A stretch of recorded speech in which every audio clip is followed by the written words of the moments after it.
Every generation has something unique it brings on the table. Whether you're Generation X, whether you're a millennial, whether you're Generation Z, or whether you're Generation Alpha, there's something unique in every generation that stands out from the other generation. The only problem is when you pass down trauma, anger, bitterness, sadism, and traits that are not positive because one generation could not resolve it, and when another one is able to resolve it, now they're the bad people. It's like when someone sees there is a hole in front. You're walking, they see a manhole, they can see a manhole, and they don't tell you that there's a manhole. And maybe you are running, you are busy in your head and trying to rush maybe to a hospital or something. And the manhole is there, no one has told you. So eventually you fall into that manhole. And then people say, see, this person was on their phone or anything. Maybe at that time, you're trying to reach out to people and to be able to find who can get in front and be able to reach at this hospital. And this is just an example. But these are things that are happening. And the person who could have told you now has watched you fall. Now they're laughing, look at these people. And then later they realize, wait a minute. They are actually trying to sort out an emergency. Because when you're sorting out an emergency, your brain is never concentrating on one area. You never look for what's near you. You try to look ahead. So whatever is close, you can't see. And that's a very good example that you can look at it from how one generation or will be able to look down on the other generation. And at the end of the day, no one benefits from it. It's like being bullied. So you got bullied, and so you say, well, I'd rather if someone else comes, you want to bully them because you got bullied. But how are you cutting the cord, that cord of trauma? How are you cutting that cord of anger, bitterness, and sadism when you keep passing it from one generation to another? Or another common one is within marriages or relationship, where one generation will say, hey, we shall see if this particular generation or this particular person from this generation will be able to manage that marriage. We know what they will break up. Trust me, you will wait there till kingdom come. They will never break up. In fact, they will thrive well. Because not everybody wants to wake up and be an old, angry person or a young, lost person at the same time. We need the in between. There's so much we can pick from each generation that makes us stand out. History can only be able to be understood if all the generations work together. If the older generation is able to pass it to the next generation and the next generation to the next generation to the next generation. But there's only one way to be able to to ensure we don't go back, reliving back the same cycle of trauma. That's the labeling, where we get to label a person or a situation because it didn't work for you. Or maybe it worked for you and you're feeling if this person does it better, then I lose my charm, I lose my name or tag or anything. But guess what? What if they get it? What if they win? What happens to you? And this battle will sit within companies, whereby there's an older generation, there's a younger generation. And the older generation will be like, this one, I'm going just to tell them to go bring coffee and this and this and this. Fine. The younger will has no voice, right? For that moment, they will run. They will build up. Now you are there. Instead of working together and building them up and mentoring and coaching them, you've allowed them. Now you become the wolf, they become the sheep. As time progresses, they will learn the nitty-gritties of survival. What do you think they'll do to you when they get to sit in a place of power? Because whoever is top corporate will not take the older one to they need new people. So the younger one will be put up there, will be empowered. What do you think they'll do to you when they sit on that power? They will destroy you in ways you've never imagined. Let's look at religious leaders and faith leaders. Same. So you tell them, fine, they say people are going to come to my church and they're going to come to listen to my sermon and everything. We're in the 21st century. Not everybody wants to come into an environment because of many other factors that people have seen. There are many false leaders. But you're forgetting that you have a good sermon and you fail to work with the younger generation who are well versed with technology and can be able to stream everything that you have to the world. And out of people watching, the people will say, why am I watching this thing on a phone or on a tablet or on a laptop when I can actually go and trace? And people start asking within the comment section, where is this place? And eventually people come. You see, when you worked together, it works for the benefit of everyone. One was able to learn the skills that they have and their uniqueness was able to attract and market, while the other one was in their place to be able to prepare the sermons, and eventually it's a win-win. It's like if you are in any military or security, let military to be precise, for example, in a battlefield, there are those ones who first have to go and, like scout the area. There are those ones who have to bring the gadgets, the resources, the drones, and everything to be prepared. And then there's the military team that has to come. In between, there are different teams. There are those ones who are known as who are the doctors, who are in between the military team. The others who have camped in a place. The others who are cooking. Everyone has a unique place. And so when you get to the battlefield, whoever is in the battlefield, they won't be thinking about the food or what is being prepared. They will focus on the enemy line and working as a team to reach one goal. There's nothing like I'm this generation or that generation. You have one target, you have one enemy. And any lapse of judgment, then all of you are cooked proper. And eventually each one is able, whoever are supporting through the air play their part. Those who are supporting through the sea play their part. Those who are supporting on the ground play their part. And all of you are able to achieve one goal. Same thing in a family. Each one has a unique goal and a unique place that they can play. The problem is when we keep allowing generational trauma, when you keep allowing pain, anger, and sadism to keep moving from one generation to another. Yes, there is a generation whereby everything is logical. There's a generation where emotion comes first. But if you match these things together, you can create something unique that can be able to build up from both generations. Why do you think politicians are able to do what they are doing and destroy communities? They take advantage of generations. They tell the older one, oh, these young ones, they're just like this, like that, and they'll create anything and everything. And then tell the young one, these old people are like this. So already seeds have been planted. It doesn't take rocket science to see the damage that comes afterwards. Respect is earned, it's not forced.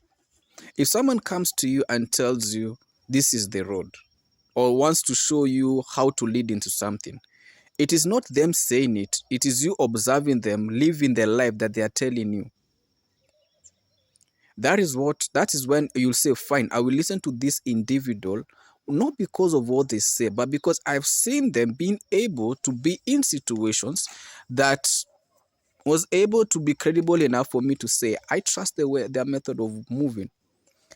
People don't follow you, and this is people who have chosen to think beyond their box, don't follow you because of what you say. They follow because of what you do. They observe you. A child grows not by what you say, but by the observation. If you are an alcoholic and you're telling your child never drink, but they've seen how many drinks you've been drowning, that child will go and drink. They'll just be hiding it. But if you tell them not to drink, and they literally see you in environments where there are many people and you're still not drinking, that child does not need to be told don't drink. They already observe. And if they do drink, deep in their conscience, they'll be like, but my parents didn't drink, so nah, I'm out. And even if they become drinkers for a while, after a while, they'll go back and remember that observation. Why do many people start off, they mess up and they get their drift back? Why? Because the observation, they remember, oh, this happened. You can't share any message or any gospel to anyone. It's not by how you speak. I have to look at you. You say you're a Christian, I will look at your level of integrity. I will look at your discipline. I look at how you handle issues. I look at what you say, and if you mean what you say, then I'll be able to say, I'm interested to know this Lord Jesus Christ. That's why the Samaritan woman at the well was able to confirm truly our Lord Jesus Christ was the Savior, was the Messiah. She watched him. She listened. She was able to say, you know what? I put my bet on this one. And when she was contented, she was able to call others and tell them, come see. People watch you. People listen to you. No one is a fool. Just because people are not saying it doesn't mean they don't know what they're doing. People take their time. And generations, every generation has something beautiful to offer. Book of Deuteronomy, when Moses is giving instructions about what they've gone through to be able to be taught to the children and everything. Why? Because if that is not told to that other generation, they have no information of what happened before. So they have no appreciation of it. But if they are able to learn, this is what you endure and this is what you went through, they'll be able to run with it and go. But if you want to break any history, you just have to separate. And that's why sadly, we always come to see during wars, children are separated from their parents. So eventually, as they grow older, no one really knows. Why do you think colonization becomes so strong? Because of separation of generations. You separate the parent and the child. And so the child grows up, survival and everything, but they really don't have the history of what went through. And when they come to learn about history, they've gone through so much trauma. It has no value for them. If you go to those who've experienced World War I and World War II, and those who were in World War I and World War II, when they were being drafted, they were young. They were teenagers. They were not all big, mature, old. No. What they endured, what they went through, with all the lies that were given with their nations, that this is the best war, whatever it may be. For those who survived, as young as they were at the time, everything they witnessed, they are never the same. And when they come back and live in society, they will never forget that friend they lost, that uniqueness they lost. For the women who got to, have that ring but never got to see their man, or maybe saw them but they were never the same person. And so you want to come to that individual and want to share something with them, they will be very resistant because they are remembering things that are too traumatic for them to comprehend. A few will be open enough to try and, share. Because if they don't share, it will just be stuck with them for as long as they live. And no one will ever know the uniqueness or the truth. You see, truth, if it's not well articulated and delivered, it's easily manipulated. And that is why media houses, they thrive a lot. They will take information. Let's say you are bringing out an issue that is very big and major. They will call you a conspiracy theorist. They'll call you a mad person. They'll splash all that. And then people come to realize, wait a minute, this individual was speaking the truth. But by the time people are realizing you're out of the game, maybe you're there or maybe you're hidden or whatever. But now these people are going through that storm. But you had the roadmap, but everyone silenced you. Nobody knows the uniqueness of the other person until you give them a chance. Nobody knows the value of the other person until you give them a chance. It is how you approach. If you approach with a point of respect, if you approach with a point of understanding that you don't know everything and you're open to learning, and the recipient is able to be open enough and open-minded enough to receive, then there's so much we can do together. But as long as we have the battles of generation, as long as one generation feels entitled than another generation, as long as one generation feels, you know what, this is not your time, you figure it out on your time, political leaders, religious and faith leaders, and any other person who has a nefarious plan will continue to succeed because all they need to do is separate the code. And that's why even if you go to vote, the politicians and some of these corrupt religious leaders, they know that secret. They will go to the older generation, feel enough dirt and lies, and then go to the younger generation, feel enough dirt and lies, and they watch back, sit back and watch you all fight with each other. And then everything again goes back to the politician.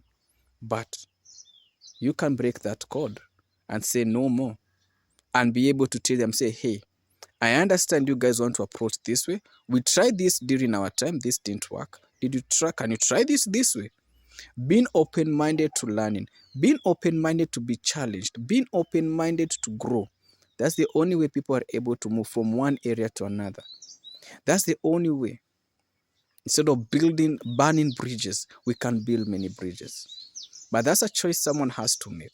It's an individual choice where you, in the daily life that you live, will not look down on another generation and say, I'm better than them.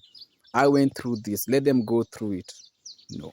If you can see that there is a problem out there, if you know that there's a trap being sent, you better go and help that person not fall into that trap. They'll appreciate.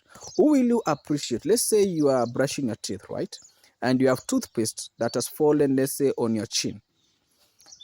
And in your house or wherever you are, let's say your partner said, hey, you look good. Maybe they saw it, but because they had a bad day with you, they won't tell you, or your spouse or your children. Okay, so you have this toothpaste, let's say it's on your chin.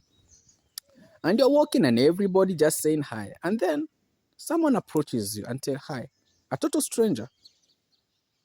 Or even in their dress code, maybe they look like a lesser person because maybe it's ragged clothes, but they tell you, excuse me, sir, excuse me, ma'am. I'm looking at, did you check yourself in the mirror? First thing you're like, oh, you want to be all angry and bitter. And like, do you know who I am? Yeah, nonsense. Anyway, eventually they tell them, instead of complaining, I urge you, go to the mirror next there. What do you see? And then you realize you had toothpaste on your lower end. So everybody was saying, hi, good, you're looking good. But everybody saw the toothpaste, but nobody told you. Who will you appreciate? Is it the one who was able to correct you on that toothpaste? Or is it the people who watched you look bad, who watched you look not so well off in terms of your presentation? Or is it that individual who was able to help you? Will you not go back and look for that and say, hey, tell me a little about yourself, and then ABCD, and then you have a good friend? That is why your family will never be the first people who will stand with you. They'll be the first people to put you 6 feet under. It's the people close to you that will crush you, not the people far. And again, you will never know until you go through a situation that will test everyone. You will never know the true your family until you're tested. You have to be in a situation whatever you have that brings you together is not there. So if it's finances, you become broke. If it's power, you don't have any of that. Then you will know who they really are. That's the day you know your partner or your spouse and your children. But as long as you're at the top and have everything figured out, they will never show you. But when you lack, people will show you who they are. If you are sick, if you are ill, if you are going through a very traumatic experience, that's when people will show you who they really are. That's when they'll say, now this person can't stand up again. The battle of generation is a very sad tale, because the very sad situation because we keep repeating history. Not that we cannot break through that part of history, but because no one wants to learn and deal with the issue, go to the source of the issue and be able to deal with it. The only way you can solve any disease or any ailment or any health pandemic is by going to the source of it, understanding what happened, how did it lead to what it became, and how can you be able to ensure that it never happens again. That's the only way we can deal with the battle of generation. What happened? If it's the younger generation, were they failed by the older generation? Were they pushed aside? Were they called names and given many labels? Older generation. Was it because they one time tried to express something in their life and they were suppressed, they were kicked, they were shoved off, they were done many things?